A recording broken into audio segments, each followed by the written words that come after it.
IIM Calcutta के hostel में rape की खबर है। अपने दोस्तों से मिलने के लिए गई थी छात्रा और पुलिस ने आरोपी छात्र को गिरफ्तार कर लिया है। ये बड़ी खबर आ रही है। आईआईएम कलकत्ता के हॉस्टल में एक छात्रा के साथ रेप का यह मामला सामने आया है। हालांकि छात्रा आईआईएम कलकत्ता की स्टूडेंट नहीं है। तो कोलकाता में एक और कॉलेज जहां पर रेप की वारदात हुई है, इस वक्त ये बड़ी खबर आ रही है।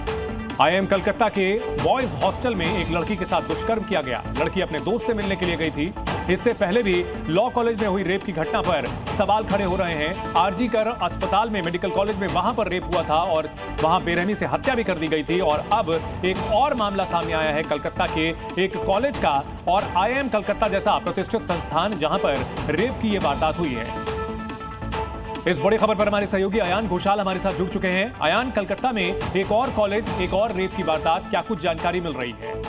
देखिए, अभी तक जो जानकारी मिली है, जो कंप्लेन लेटर वहाँ पे दर्ज किया गया है, वहाँ पे वो बलात्कार जो है छात्रा, उसका ऐसा कंप्लेन है कि प्रोजेक्ट सबमिशन के नाम पर उनको पहले बुलाया गया है, लेकिन वो कंसल्टेंट के जरिए प्रोजेक्ट सबमिशन करने ही वाली थी क्योंकि काउंसलिंग के लिए उसको बॉयज हॉस्टल में बुलाया गया है। हालांकि बॉयज हॉस्टल वहाँ पे इतनी सख्त सिक्योरिटी है कि वहाँ पे कोई भी लड़कियों का घुसना लगभग नामुमकिन था।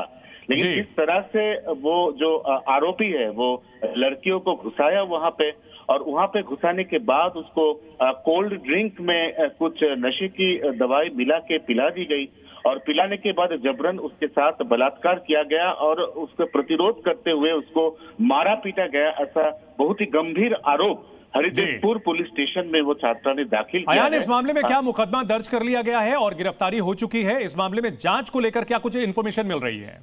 देखिए, अभी तक जो आरोपी है परमानंद, उसको जांच पड़ताल की जा रही है, उसको पूछताछ की जा रही है क्योंकि वो कर्नाटका के रहने वाले हैं। इसका अभी तक जानकारी मिल पाई है, लेकिन एक्चुअली क्या हुआ था और उसमें आरोपी का कितना भूमिका था, उसके साथ कोई सहयोगी था या नहीं था, और इतनी बड़ी जो सिक्योरिटी चूक हुआ है। अयान, मेरा सवाल ये था कि अभी जांच ही चल रही है या एफआईआर दर्ज कर ली गई है? और इस मामले में चूंकि ये मामला जो है रेप का मामला है, इसमें एफआईआर तो तुरंत होनी चाहिए। जी बिल्कुल, इसमें कल रात को ही एफआईआर हो चुका था। पहले वो जो छात्रा था वो गलती से नजदीकी पुलिस स्टेशन में गई थी ठाकुरपुकुर, लेकिन ठाकुरपुकुर पुलिस स्टेशन से उसको ये कह दिया गया है कि जहां पे घटना हुआ है वो कोई दूसरी पुलिस स्टेशन के दायरे में आता है, तो वहां पे उनको पुलिस भेजा और उसके बाद तुरंत उसका एफआईआर लिया गया। और जो एक आरोपी है उसको कल रात को ही डिटेन किया गया था, जिसको आज सुबह अरेस्ट दिखाया गया है और आरोपी से पूछताछ अभी जारी है, ऐसा पुलिस का कहना है। अयान, कोलकाता के कॉलेजों को लेकर के कहीं ना कहीं गंभीर सवाल खड़े हो रहे हैं। लॉ कॉलेज मामले में ऐसा ही देखने को मिला था, जहां पर वहां के स्टाफ की मिलीभगत की बात सामने आई थी, और अब आईआईएम कोलकाता में भी ऐसा मामला सामने आया है। ऐसे में विरोधी निश्चित तौर पर सवाल उठाएंगे।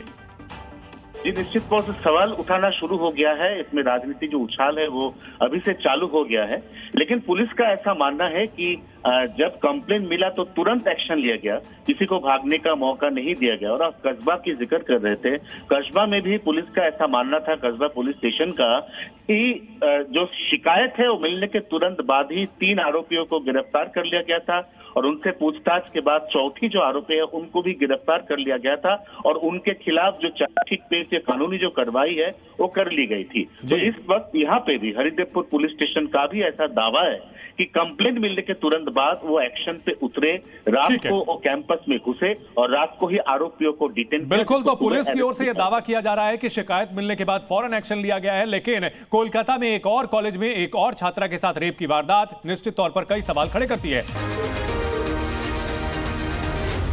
Zee News।